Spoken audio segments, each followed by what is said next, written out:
आज हम इलेक्ट्रोकेमिस्ट्री जो 12th का चैप्टर है और नीट और जेई के लिए भी बहुत इंपॉर्टेंट चैप्टर है, उसके अंदर हम आपको इलेक्ट्रोलिटिक सेल, इलेक्ट्रोकेमिकल सेल, इसके बारे में बताएंगे। तो देखिए, सबसे पहले हम स्टार्ट करेंगे difference between electrolytic and electrochemical cell.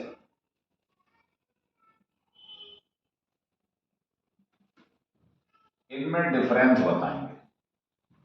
तो देखिए, इलेक्ट्रोलिटिक सेल क्या है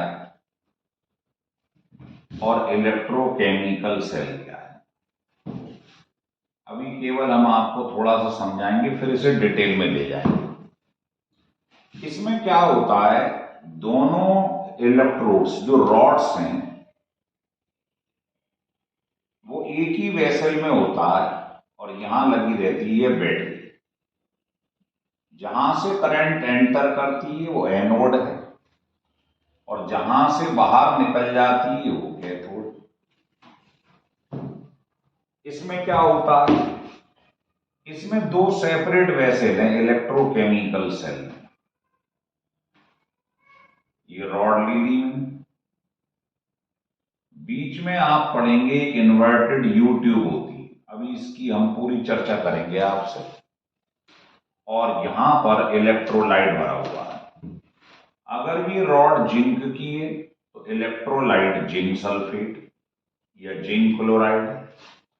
अगर ये कॉपर की रॉड है तो यहां पर कॉपर का सॉल्यूशन लेती है। यहां आप क्या देखोगे, एक की लगा हुआ या कोई बल्ब लगा दो या अमीटर लगा दो, जिससे मालूम पड़े कि जो करंट इसमें चल रही है ना, वो कितनी चल रही है। तो ये है इलेक्ट्रोकेमिकल सेल और ये वाला है इलेक्ट्रोलिटिक सेल। तो इसमें क्या होता है, इसमें आप इलेक्ट्रिसिटी प्रोवाइड कराती हैं तो केमिकल रिएक्शन चालू हो जाता है। इसमें केमिकल रिएक्शन होता है इन दोनों का, तब यहां से करंट चलती है। इलेक्ट्रॉन इधर जाएंगे, इसका करंट का डायरेक्शन होगा कैथोड से एनोड। ठीक है, एनोड इसमें नेगेटिव होता है, कैथोड पॉजिटिव। इसमें उल्टा है, इसमें एनोड देखो ये बड़ी वाली प्लेट है, एनोड पॉजिटिव होता है और कैथोड नेगेटिव। एक डिफरेंस तो दोनों में आपको यही दिखाई दे रहा है कि इसका एनोड पॉजिटिव कैथोड नेगेटिव, इसमें उल्टा है। दूसरा, इसमें दोनों इलेक्ट्रोड, ये दोनों रॉड सेपरेट वेसल में होती हैं, इसमें एक ही वेसल में दोनों रॉड होती हैं। तीसरा, इसमें इलेक्ट्रिसिटी पास कराते हैं तो केमिकल रिएक्शन होता है, electrical energy is converted into chemical energy. इसमें उल्टा है, ये जो बीच में सॉल्ट ब्रिज कहते हैं, इसे पढ़ेंगे अभी। इसकी मदद से क्या होता है, ये सर्किट को कंप्लीट कर देता है, रिएक्शन कराता है। तो केमिकल रिएक्शन होगा तो करंट यहां पर मिलेगी, तो इसका उल्टा है। चौथा, इसमें सॉल्ट ब्रिज की जरूरत पड़ती है, इन्वर्टेड यू ट्यूब, इसमें नहीं पड़ती। तो चार डिफरेंस दोनों में समझ में आ गए, लिख लो। इलेक्ट्रोलिटिक और इलेक्ट्रोकेमिकल सेल क्या डिफरेंस है बताइए। पहला, इसमें electrical energy is converted into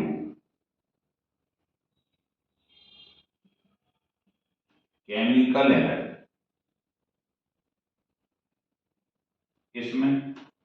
इसमें केमिकल रिएक्शन हुआ तो इलेक्ट्रिसिटी प्रोड्यूस हुई, इसका मतलब केमिकल एनर्जी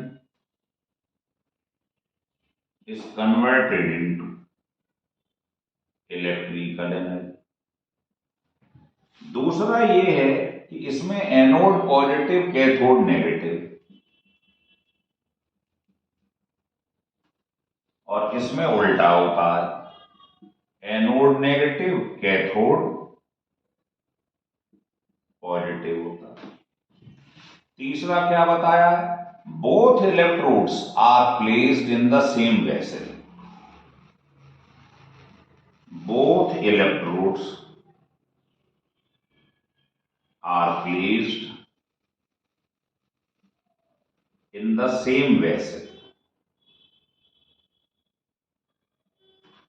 और इसमें दोनों इलेक्ट्रोड क्या है, डिफरेंट वेसल में. तो बोथ इलेक्ट्रोड्स आर प्लेस्ड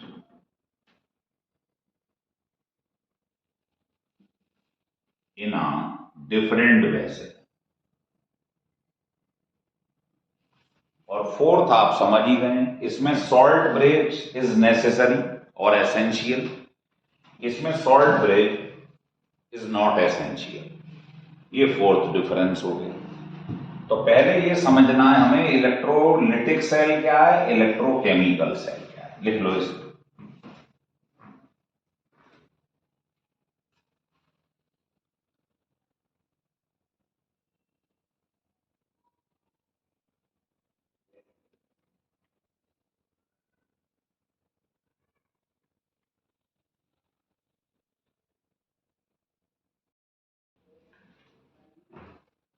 तो अभी हमने आपको इलेक्ट्रोलिटिक और इलेक्ट्रोकेमिकल सेल में डिफरेंस बताया है. अब इसके आगे देखिए.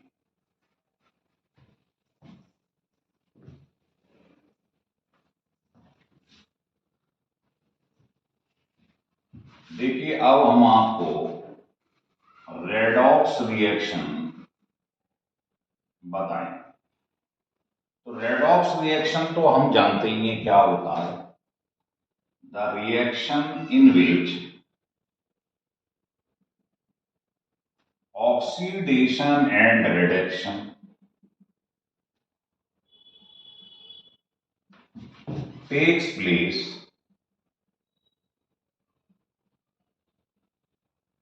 simultaneously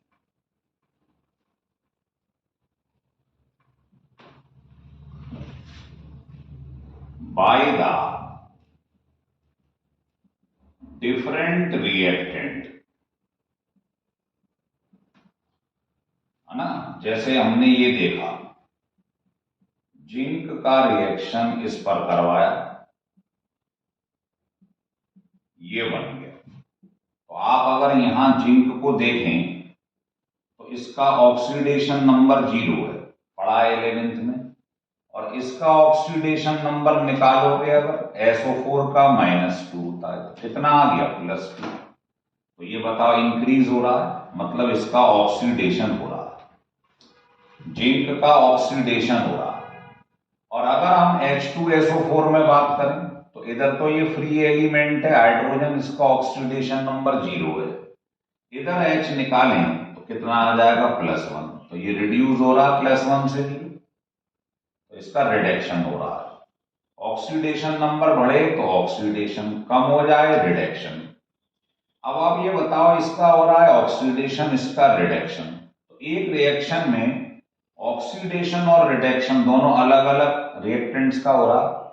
इसको बोलते हैं रेडॉक्स रिएक्शन.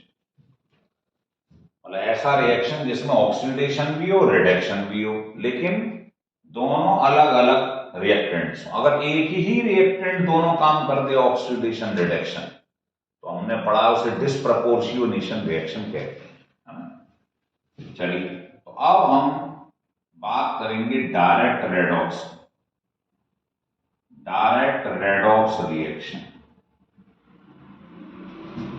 देखिए ये हमारे पास एक कंटेनर, इसमें हमने क्या करा, एक रॉड डाल दी. और ये सॉल्यूशन जो है जिसको हम इलेक्ट्रोलाइट कहते हैं, ये कॉपर सल्फेट. और रॉड मान लो जिंक की ली. तो क्या होगा, आप पढ़ोगे कि जिंक और कॉपर में इसका जो E0 है वो क्या होता है, उसकी वैल्यू ज्यादा नेगेटिव होती है, मतलब ये मोर रिएक्टिव है. तो जिंक जो होता है ये मोर रिएक्टिव है कॉपर से. इलेक्ट्रोकेमिकल सीरीज है ना, is more reactive than copper. तो जब ये ज्यादा रिएक्टिव है, इसका मतलब क्या है, इसका क्या होगा, ऑक्सीडेशन. जो ज्यादा रिएक्टिव होता है उसका ऑक्सीडेशन होगा लॉस ऑफ इलेक्ट्रॉन, इसको कहते हैं ऑक्सीडेशन। ठीक है, तो आप देख रहे हो जिंक से जिंक आयन बन रहा है, और इसमें जो होगा क्या होगा, है ना, इसमें कॉपर सल्फेट है, तो इस ये जब आयोनाइज होगा ऐसे करके, तो Cu++2 है जो, ये दोनों इलेक्ट्रॉन ले लेगा और कन्वर्ट हो जाएगा इसमें। तो कॉपर सल्फेट का कलर होता है ब्लू, लेकिन जैसे ही इसमें जिंक रॉड डाली तो आपने देखा इसका क्या हो गया, रिडक्शन, गेन ऑफ इलेक्ट्रॉन। तो ये ब्लू कलर का था, और कॉपर सब जानते हैं रेडिश ब्राउन होता है ना, तो ये रेड कलर का आपको मिल गया। तो धीरे धीरे ये सॉल्यूशन रेड हो जाएगा, मतलब कॉपर सल्फेट जो था ब्लू था वो कन्वर्ट हो जाएगा किसमें, रेड, कॉपर। तो आप देख रहे हो इसमें रॉड को डालते ही 2-3 घटनाएं होने लगी। पहला, धीरे धीरे जिंक का ऑक्सीडेशन हो रहा है, जिंक में से इलेक्ट्रॉन निकलते चले जा रहे हैं, तो जो जिंक की रॉड है वो धीरे धीरे डिके होता चला जाएगा, उसमें से ही कम, धीरे धीरे कम होता जाएगा। तो वेट ऑफ जिंक रिड्यूसेस, क्यों, ड्यू टू ऑक्सीडेशन। ऑक्सीडेशन की वजह से इलेक्ट्रॉन का लॉस होता है, तो धीरे धीरे इसका वेट कम होता जाएगा। क्यों हो रहा है, क्योंकि जिंक जो है वो ज्यादा रिएक्टिव होती है, किससे, कॉपर से। इलेक्ट्रोकेमिकल सीरीज में इसकी पोजीशन ऊपर है, इसकी नीचे, तो reactivity decreases from top to bottom, तो ये ज्यादा रिएक्टिव है। रिएक्टिव वाले का ऑक्सीडेशन होता है, जो कम रिएक्टिव होगा, कॉपर कम रिएक्टिव है, उसका रिडक्शन होता है। अब आप देख रहे हो ये कलर जो है कॉपर सल्फेट का ब्लू से धीरे धीरे क्या हो रहा है, रेड होता जा रहा है। तो दूसरा कलर जो है कॉपर सल्फेट का कैसा कलर था, ब्लू, वो किस में कन्वर्ट हो रहा है, वो कॉपर में कन्वर्ट हो रहा है, मतलब रेड कलर में कन्वर्ट होता जा रहा है। तीसरा, ये रिएक्शन जो है ये स्पॉन्टेनियस रिएक्शन है, मतलब अपने आप हो रहा, नेचुरल प्रोसेस है, क्योंकि ये ज्यादा रिएक्टिव है, ये कम है, तो इसका ऑक्सीडेशन, इसका रिडक्शन, इसे स्पॉन्टेनियस बोलते हैं। Reaction occur in a natural way, जैसे आप कमरे में बर्फ रख दो, थोड़ी देर बाद पिघल जाएगी, तो ये नेचुरल प्रोसेस है, स्पॉन्टेनियस है। तो हमने 11th क्लास में पढ़ा है, स्पॉन्टेनियस का मतलब होता है जो फ्री एनर्जी चेंज है लेस देन 0, है ना। और भी पोजीशन है, जैसे इक्विलिब्रियम कांस्टेंट ग्रेटर देन 1, जैसे E naught of the cell हम पढ़ेंगे पॉजिटिव, ये सब कंडीशन स्पॉन्टेनियस की। तो स्पॉन्टेनियस रिएक्शन जो होता है वो एक्सोथर्मिक होता है, मतलब इसमें जो हीट होगी लेस देन 0, मतलब हीट इवॉल्व होगी। तो बताइए इस प्रोसेस में कॉपर सल्फेट में से डाला, स्पॉन्टेनियस मतलब एक्सोथर्मिक, हीट निकल रही है, तो आप क्या देखोगे, ये जो कंटेनर है इसका टेम्परेचर लगातार हीट निकलने की वजह से बढ़ता चला जाएगा, है ना। तो यहां लिख लो टेम्परेचर इंक्रीजेस, क्यों, कारण है spontaneous means exothermic, heat evolve हो रही है, इसलिए सॉल्यूशन का टेम्परेचर इंक्रीज होता चला जाएगा। अब आपने क्या देखा कि जब जिंक था उसने क्या लूज करे, इलेक्ट्रॉन, है ना, और जिंक आयन बन गया। धीरे धीरे जिंक की रॉड से जिंक आयन सॉल्यूशन में आता चला जाए, और इलेक्ट्रॉन जो है नेगेटिव चार्ज वो इसके ऊपर डिपॉजिट होता चला जाएगा। तो आपने देखा इसकी वजह से ये रिएक्शन एक्सोथर्मिक था अभी स्पॉन्टेनियस की वजह से, तो टेम्परेचर बढ़ा था, लेकिन ये टेम्परेचर मेरे किस काम का है, मुझे तो भाई करंट चाहिए, इलेक्ट्रिक करंट, इसीलिए मैं सेल पढ़ता हूं।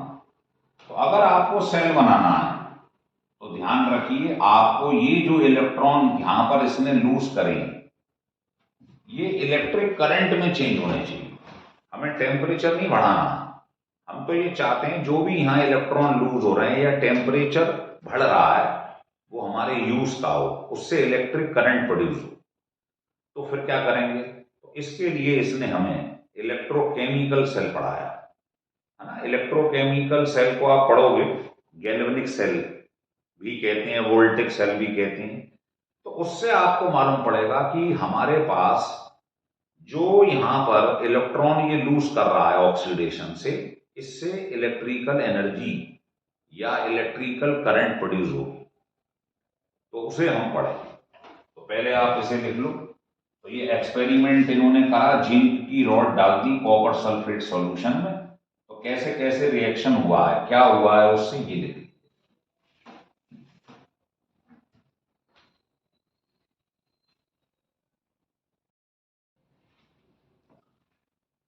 तो ये क्लियर हो गया, इसको कहते हैं डायरेक्ट रेडॉक्स रिएक्शन। अब हम पढ़ने जा रहे हैं इनडायरेक्ट, मतलब जिससे हमें इलेक्ट्रिकल एनर्जी मिले। तो उसको पढ़ने के लिए हमें पढ़ना पड़ेगा इलेक्ट्रोकेमिकल सेल।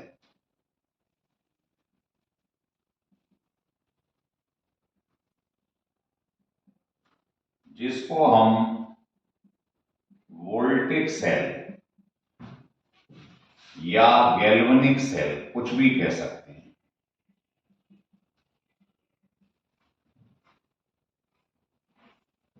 है ना। इसका अगर इसमें कई सारे सेल आपको दिखाई देंगे, जैसे निकेड सेल।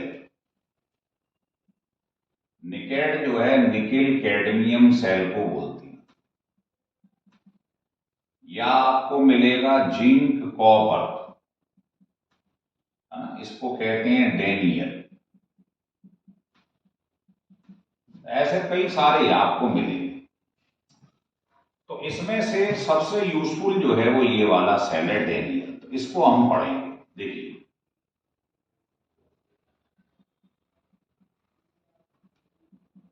तो ये इलेक्ट्रोकेमिकल सेल का एग्जाम्पल है। इसमें क्या करना है आपको, बहुत आसान है। देखिए, ये दो कंटेनर ले लीजिएगा। इसमें आप रॉड्स ले लीजिए, जिंक और कॉपर। तो आप सोचेंगे इधर क्यों नहीं ले लिया जिंक आपने? तो इसका सरल तरीका याद करने का, शॉर्टकट की है लोन। लोन याद कर लो बस। लेफ्ट हैंड साइड पे एल मीन्स लेफ्ट, ओ ऑक्सीडेशन, ए क्या है एनोड, और एन क्या है नेगेटिव।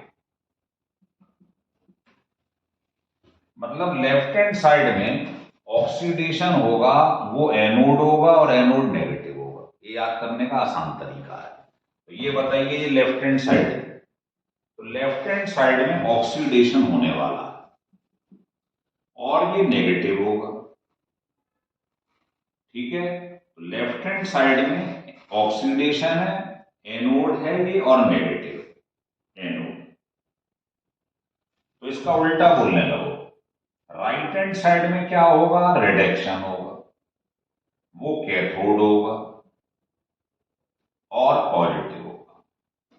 बस ऐसे याद रखना है। तो अब क्या करेंगे आप, ये आपने दो कंटेनर ले लिए। अब मैं आपको पहले बता दूं, इलेक्ट्रोकेमिकल सीरीज आप जब पढ़ेंगे तो आपको ये पढ़ाया जाएगा कि जिंक और कॉपर में जिंक मोर रिएक्टिव है देन कॉपर। तो जो मोर रिएक्टिव है, ध्यान रखिए, उसका हमेशा एनोड बनाती है, उस पर हमेशा ऑक्सीडेशन होगा। तो एनोड उसका बनाएंगे जो मोर रिएक्टिव। ये कौन बताएगा, इलेक्ट्रोकेमिकल सीरीज, है ना, जो हम अपने पहले वीडियो में आपको बता चुके हैं, है ना। Reactivity decreases from top to bottom. तो जो ऊपर होते हैं वो ज्यादा रिएक्टिव हैं, तो जिंक ऊपर आता है, कॉपर नीचे आता है। तो जो ज्यादा रिएक्टिव है उसका एनोड बनाएंगे, ये ध्यान रखिए। इसलिए जिंक यहां लिया है, कॉपर यहां लिया है, और इन्हीं का सॉल्यूशन अंदर भर दीजिए आप। ये क्या है, जिंक सल्फेट, इसमें क्या है, कॉपर सल्फेट। इन दोनों को आप यहां पर एक बल्ब से या आमीटर से जोड़ दीजिए, जिससे आपको इसमें जो करंट फ्लो करेगी वो मालूम पड़ जाएगी। अब आप देखिए, अभी मैंने बताया था लेफ्ट हैंड साइड में ऑक्सीडेशन होता है, तो जो जिंक है उसका ऑक्सीडेशन होता है। ऑक्सीडेशन मतलब लॉस ऑफ इलेक्ट्रॉन। तो ये रॉड जो आपको दिखाई दे रही है, इसमें जो जिंक की रॉड है, धीरे धीरे इसमें से क्या होगा, जिंक आयन निकलना चालू हो जाएगा और वो सॉल्यूशन में आ जाएगा, और जो इलेक्ट्रॉन है वो इसके ऊपर रह जाएंगे। इलेक्ट्रॉन मतलब नेगेटिव चार्ज, इसीलिए ये नेगेटिव होता है। इधर आ जाओ, ये जो इलेक्ट्रॉन निकले हैं वो इसके जरिए, तार के जरिए इधर चलने लगे। इधर क्या होगा, इधर ये जो कॉपर सल्फेट है ये ब्रेक कर जाएगा, और इसमें से जो कॉपर है वो इस पे क्या आ रहे हैं, इलेक्ट्रॉन, है ना। तो कॉपर आयन क्या करेगा, इस पर जाकर स्टोर हो जाएगा चारों तरफ। ये जो कॉपर आयन है ना, ये पॉजिटिव क्या करेगा, इस नेगेटिव के संग जाकर यहां कॉपर बना देगा। तो आप देखोगे यहां पर जिंक का क्या हो रहा है, ऑक्सीडेशन, और यहां क्या हो रहा है, कॉपर का। कॉपर आयन ने इलेक्ट्रॉन से रिएक्शन कर दिए तो रिडक्शन हो गई। तो इधर रिडक्शन होता है, इधर ऑक्सीडेशन होता है। अब ये जिंक आयन इसके अंदर, यहां पर आप देख रहे हो, देखो एक जिंक आयन तो यहां से मिले सॉल्यूशन से, और एक जिंक आयन इसके ऑक्सीडेशन से मिल रहे हैं। तो आप देखोगे यहां बहुत सारी जिंक आयन जो है उसकी कंसंट्रेशन क्या होगी, बढ़ जाएगी, इंक्रीज हो जाएगी, ऐसे बना। इधर क्या होगा, कॉपर सल्फेट में से कॉपर तो यहां डिपोजिट हो रहा है Cu++ इलेक्ट्रॉन के संग, बचा क्या, सल्फेट। तो इसके चारों तरफ सल्फेट ही सल्फेट जमा हो जाएंगे, उसकी कंसंट्रेशन बढ़ जाएगी, क्योंकि कॉपर आयन तो यहां डिपोजिट हो गए। तो आप देखोगे यहां सल्फेट आयन की कंसंट्रेशन बढ़ रही है, उधर जिंक आयन की बढ़ रही है। तो ये जिंक आयन जो है आप देखोगे इसके चारों तरफ इकट्ठे हो जाएंगे जिंक आयन, और इस तरफ क्या होगा, सल्फेट आयन इकट्ठे हो जाएंगे हर तरफ, तो कंसंट्रेशन बढ़ गई। तो बताइए इस पे कैसा चार्ज है, पॉजिटिव, और इस पर कॉपर आयन आकर इकट्ठा हो गया था, ये पॉजिटिव था। तो ये पॉजिटिव चार्ज इन इलेक्ट्रॉन को क्या कर लेंगे, अट्रैक्ट कर लेंगे। तो क्या ये इलेक्ट्रॉन इधर मूव कर पाएंगे, नहीं कर पाएंगे, है ना। ऐसी sulphate ion in positive charge के संग मिल जाएंगे, ये नेगेटिव है, ये पॉजिटिव है, तो जो इलेक्ट्रॉन वहां से आ रहे हैं यहां नहीं देंगे उसे। तो ये हो क्या रहा है कि ये जो जिंक आयन फॉर्म हो रहे हैं इसकी कंसंट्रेशन बढ़ती जा रही है, इसकी वजह से। तो ये यहां पर इस प्लेट को चारों तरफ से इकट्ठा हो जाते हैं और इलेक्ट्रॉन को आगे चलने नहीं देते हैं, क्योंकि यहां अट्रैक्ट कर लेंगे तो आगे बढ़ने नहीं देंगे। ऐसी इनकी कहानी। तो आप कैसे चाहेंगे कि हाँ भाई ये मूव करे, मुझे इलेक्ट्रिक करंट मिले, क्योंकि आप जानते हो इलेक्ट्रॉन इधर जा रहे हैं तो करंट का डायरेक्शन भी हो जाएगा। करंट का डायरेक्शन इलेक्ट्रॉन के डायरेक्शन का उल्टा होता है। ये जेई में पूछा था एक बार कि जो एक्सटर्नल सर्किट है ये वाला, इसमें करंट कहां से कहां जा रही है, कैथोड से एनोड की तरफ। इलेक्ट्रॉन जा रहे हैं एनोड से कैथोड, तो करंट जाएगी कैथोड से एनोड। अब ये बताइए यहां पर जो ये जाने नहीं दे रहा है इलेक्ट्रॉन को इधर की तरफ, और ये इलेक्ट्रॉन को यहां आने नहीं दे रहा रिपल्शन की वजह से, तो क्या करेंगे। तो इसके लिए क्या करते हैं, हम एक सॉल्ट ब्रिज लेते हैं और वो लगा देते हैं। तो आप जैसे ही यहां बीच में एक सॉल्ट ब्रिज लगाएंगे, ऐसे बना देते हैं। ये क्या होता है, पहले यहां लिखते हैं, सॉल्ट ब्रिज जो होता है ये इन्वर्टेड मतलब उल्टा यू ट्यूब होता है ना, किसका, गिलास का बना। तो ये एक कांच की बनी हुई होती है और इसके अंदर क्या क्या रहता है, इसके अंदर इनर्ट सॉल्वेंट होता है ना, या इलेक्ट्रोलाइट लिक्विड। जैसे potassium nitrate, potassium chloride, ammonium chloride, है ना। इस तरीके से कोई भी इनर्ट इलेक्ट्रोलाइट हम ले सकते हैं और उसमें मिक्स कर दिया जाता है मिक्स्ड विद, अगर कोलाइडल सॉल्यूशन में पढ़ेंगे आप, या जेलेटिन भी ले सकते हैं। अगर आपने इसमें से कोई भी एक ले लिया और इसमें ये मिला दिया तो बन जाएगा semi solid paste. Semi solid paste का मतलब समझ रहे हैं आप, जैसे घरों में आप सुबह पेस्ट करते हो ना, वो सॉलिड होता ना लिक्विड होता है, जेली टाइप का होता है। तो इस वाले अगर या जेलेटिन का यही काम है, इसमें से कोई अगर इसमें मिक्स कर दिया तो वो सेमी सॉलिड पेस्ट मतलब ऐसे जेली टाइप बनाएगा, जो कि इसके अंदर जो आयंस होंगे उनको फ्लो करने में मदद करेगा, है ना। तो हमने क्या करा, ये लिया यूट्यूब जिसको हम सॉल्ट ब्रिज कहते हैं और इसके अंदर ये भर दिया। अब इसका क्या रोल है वो मैं आपको समझाता हूं, है ना। देखो, जैसे ही मान लो आपने इसके अंदर KCl भर दिया तो क्या होगा,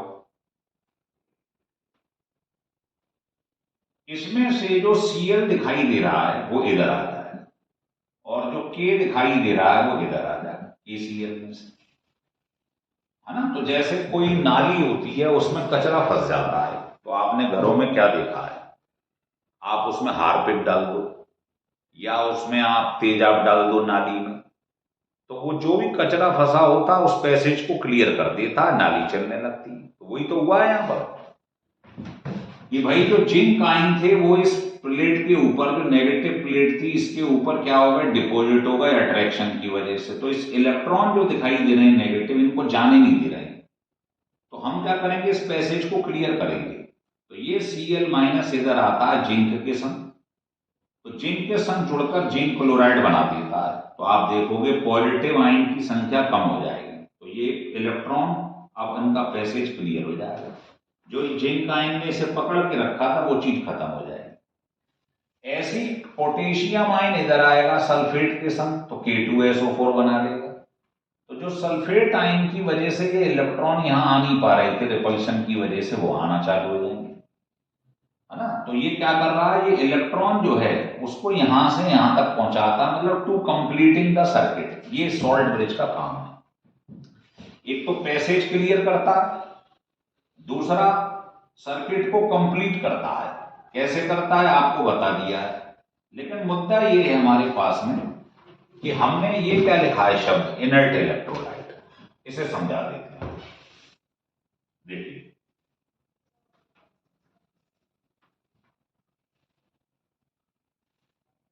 देखो ये Cl यहां आ रहा है जिंक के संग, तो मन में ये आ रहा होगा कि भाई जब ये आ रहा है Cl के संग तो जिंक क्लोराइड बना देगा।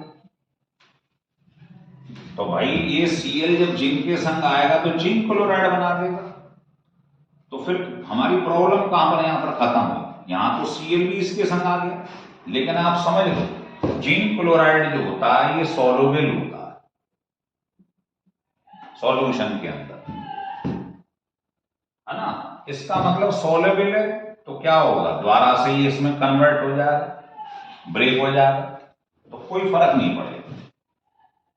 लेकिन अगर आपने मान लो इसके अंदर कोई चीज ऐसी डाल दी होती जिंक आयन के अंदर, है ना, KCl की जगह कुछ और डाल दिया होता जो इसके संग जुड़कर प्रेसिपिटेट बना देता, तो नीचे इकट्ठा हो जाता, है ना। तो हमारे लिए प्रॉब्लम क्रिएट हो जाती। हम तो ये चाहते हैं कि ये रिमूव भी हो जाए, है ना। तो इसके लिए आपको जो भी सॉल्ट बनेगा इसके संग वो सॉल्युबल होना चाहिए, जिससे वो बने और द्वारा से सॉल्युबल है तो द्वारा से आयन में कन्वर्ट हो जाएगा। ऐसे ही यहां पर होने वाला है, पोटेशियम आयन सल्फेट के संग जुड़कर क्या बना देगा, K2SO4, और वो भी कैसा होता है, सॉल्युबल सॉल्ट, है ना। बैलेंस कर सकते हो आप। और ये सॉल्युबल है, इसका मतलब द्वारा से ये रीजनरेट हो जाएगा। प्रॉब्लम सॉर्ट आउट हो गई हमारी, हो गया क्लियर। तो ये सॉल्ट ब्रिज का काम है। ये क्या करता है? ये पैसेज क्लियर कर देता है, सर्किट को कंप्लीट कर देता है। लिख लो।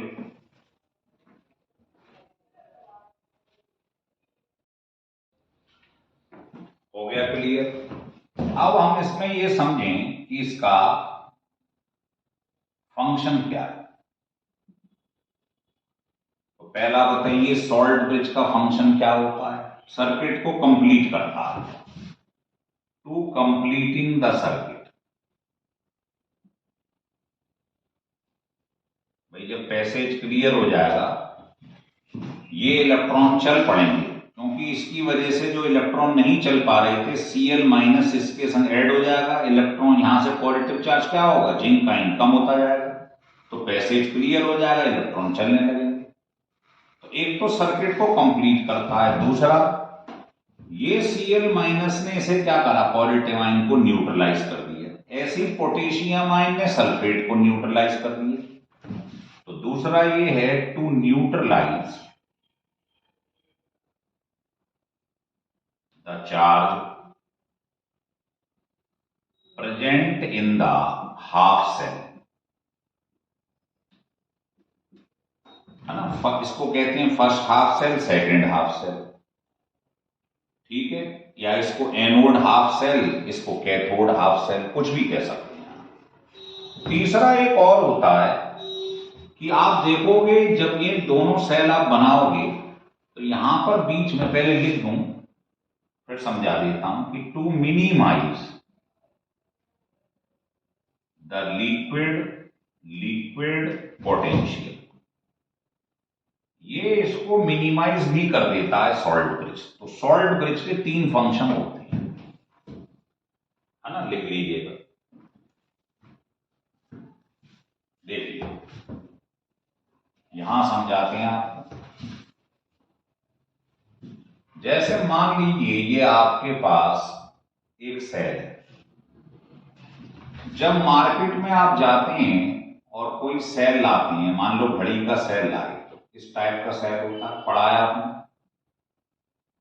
तो इसी के अंदर आप देखोगे पूरा सेल क्रिएट किया जाता है इस तरीके से।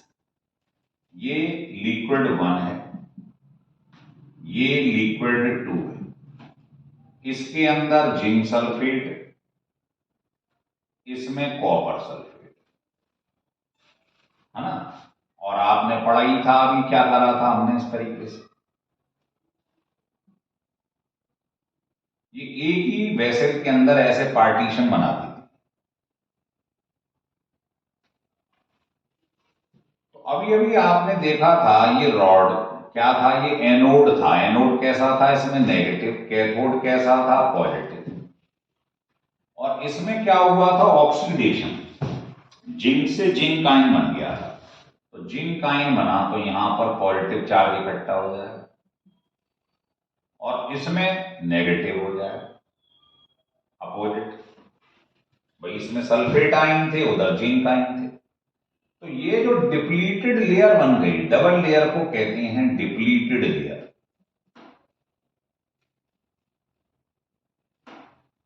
तो पॉजिटिव और नेगेटिव की वजह से यहां पर पोटेंशियल डेवलप हो जाता है, potential difference develop across the depleted layer. Depleted मतलब डबल लेयर। तो इस पर पोटेंशियल डिफरेंस डेवलप हो जाता है थोड़ा सा। तो मेन जो सर्किट आपके पास ये चल रहा है, ये कहां से है? Negative to positive.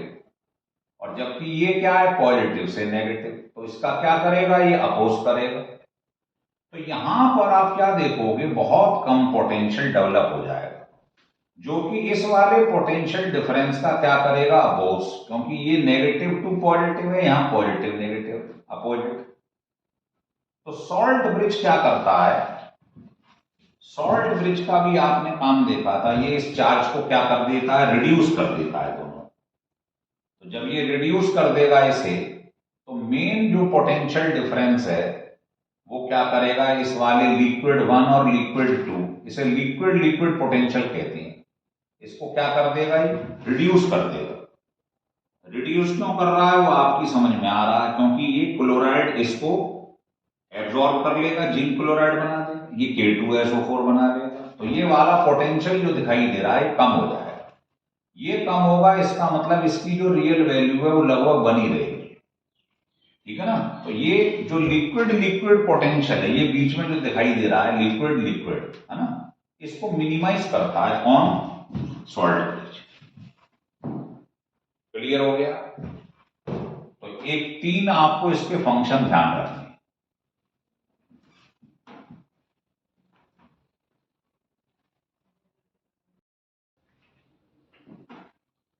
तो तीनों चीज समझ में आ गई हैं आपको। अब देखिए आगे,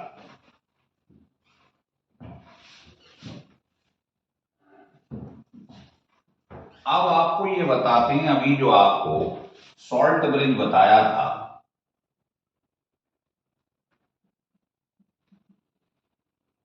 वो किसका बना हुआ होता है। तो जो सॉल्ट ब्रिज था आपने बनाया था अभी अभी, इसको हटा दो। ये बताइए इसके अंदर क्या फिल किया गया था, है ना। तो पहली शर्त ये थी कि जो इसके अंदर फिल किया गया है वो इनर्ट होना चाहिए, है ना। तो यू ट्यूब जो थी इन्वर्टेड, उसमें इनर्ट आपने इलेक्ट्रोलाइट यूज किया। इनर्ट इलेक्ट्रोलाइट क्या होता है अभी आपको बताया था, इस टाइप से, है ना। इनर्ट वो होता है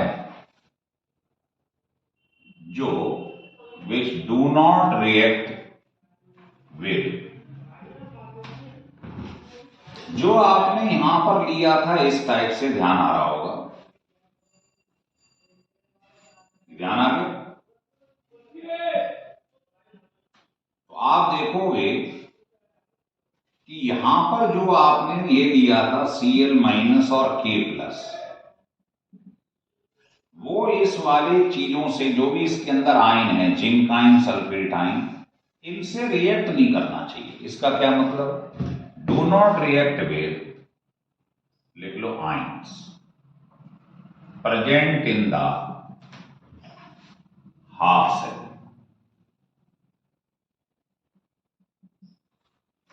पर आप सोच रहे होगे यार ये तो क्लोराइड है और यहां जिंक है, ये तो रिएक्शन कर जाएगा। सही सोच रहे हो आप,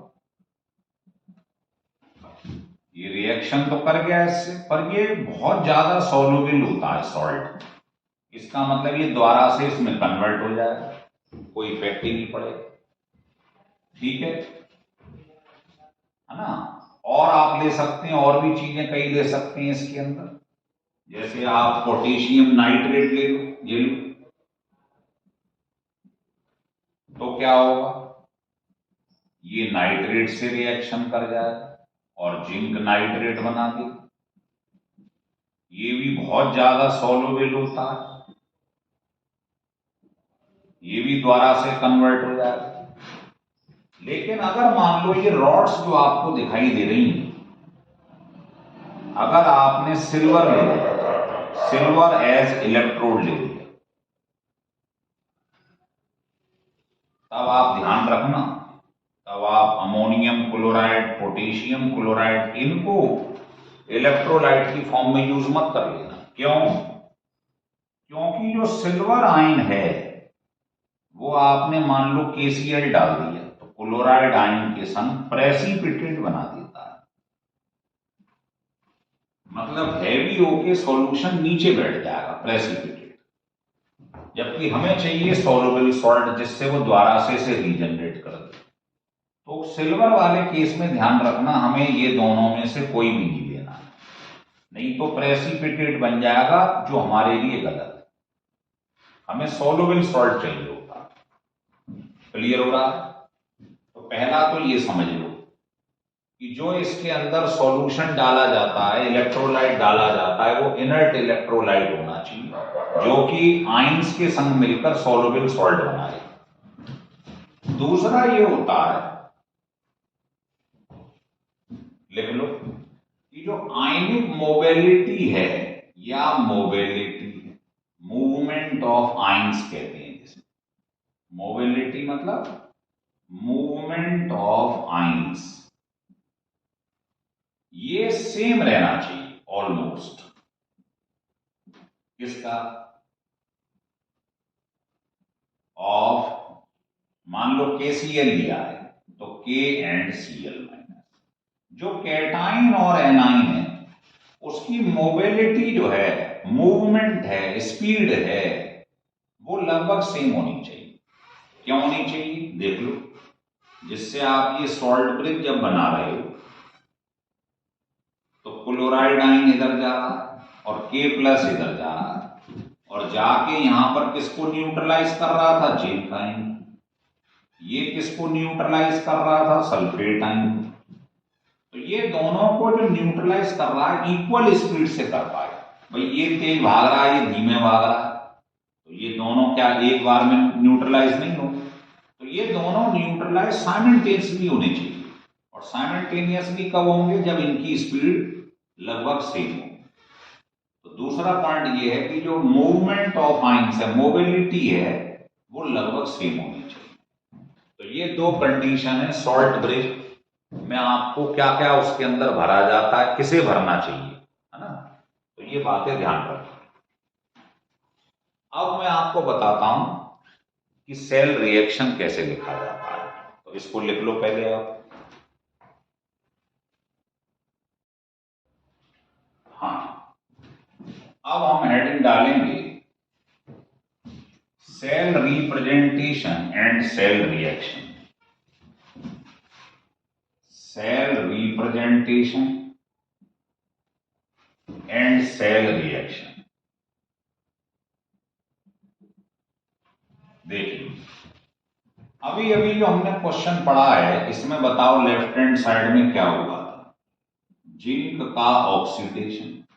तो लेफ्ट हैंड साइड में उसे रखते हैं जिसका ऑक्सीडेशन हो रहा, जिंक से जिंक प्लस, बीच में पैरेलल लाइन, ये सिंबल है सॉल्ट ब्रिज। और इस साइड में क्या हो रहा था? Reduction, Cu plus plus convert हो रहा था कॉपर में। तो ऐसे लिखने को सेल रिप्रेजेंटेशन कहते हैं। लेफ्ट हैंड साइड में उसे रखेंगे जो मोर रिएक्टिव है, एनोड है, ये ध्यान रखें, ये एनोड है, और इधर कैथोड है। ये कौन है? More reactive. इधर किसको रखेंगे? जो टेबल में इलेक्ट्रोकेमिकल सीरीज में नीचे आ रहा है। अब आप इसका सेल रिएक्शन लिखना चाहो इसी का, तो कैसे लिखेंगे बताओ? तो एक हाफ सेल में तो जिंक का ऑक्सीडेशन हो रहा है और दूसरे में कॉपर का रिडक्शन हो रहा है, Cu प्लस प्लस से Cu, ये दो इलेक्ट्रॉन इसने ले ली, रिडक्शन, दोनों को ऐड कर दिए। ध्यान रखना, ऐड करते समय इलेक्ट्रॉन कैंसिल हो जाने चाहिए। तो बताओ नेट सेल रिएक्शन क्या आ जाएगा? ये है नेट सेल रिएक्शन। ये है first half cell, second half cell, और ये है सेल रिएक्शन। तो क्लियर हो गया कि रिप्रेजेंट कैसे करते हैं और सेल रिएक्शन कैसे लिखते हैं। एक रिएक्शन और दिखाते हैं। मान लो पेपर में ये लिखा होगा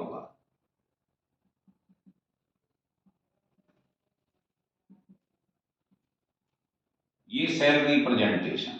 अब आपको मालूम है लेफ्ट हैंड साइड में वो होता है जिसका ऑक्सीडेशन हो रहा है, इधर रिडक्शन। इधर जो होगा ऑक्सीडेशन वो मोर रिएक्टिव होगा, इधर लेस रिएक्टिव होगा। तो आप बताइए कैसे लिखेंगे सेल रिएक्शन? इधर वाले का ऑक्सीडेशन हो रहा है क्योंकि कॉपर टेबल में इलेक्ट्रोकेमिकल सीरीज में ऊपर आता है, सिल्वर नीचे आता, उसका रिडक्शन होगा। अब सिल्वर की वैलेंसी एक है तो एक इलेक्ट्रॉन। अभी मैंने आपसे कहा था कि ये कैंसिल होना चाहिए इलेक्ट्रॉन, तो इसमें तो एक इलेक्ट्रॉन है, इसमें दो है, तो इस पूरी इक्वेशन में दो का मल्टीप्लाई कर दी, ये कैंसिल हो जाएगा। तो जो नेट रिएक्शन आता है उसी को सेल रिएक्शन कहते हैं। ये नहीं आया तो आप आगे समस्या आ जाएगी नेक्स्ट इक्वेशन, सेल ईएमएफ निकालने में प्रॉब्लम आ जाएगी। तो पहले इसे समझ लो कि ये कैसे लिखनी है।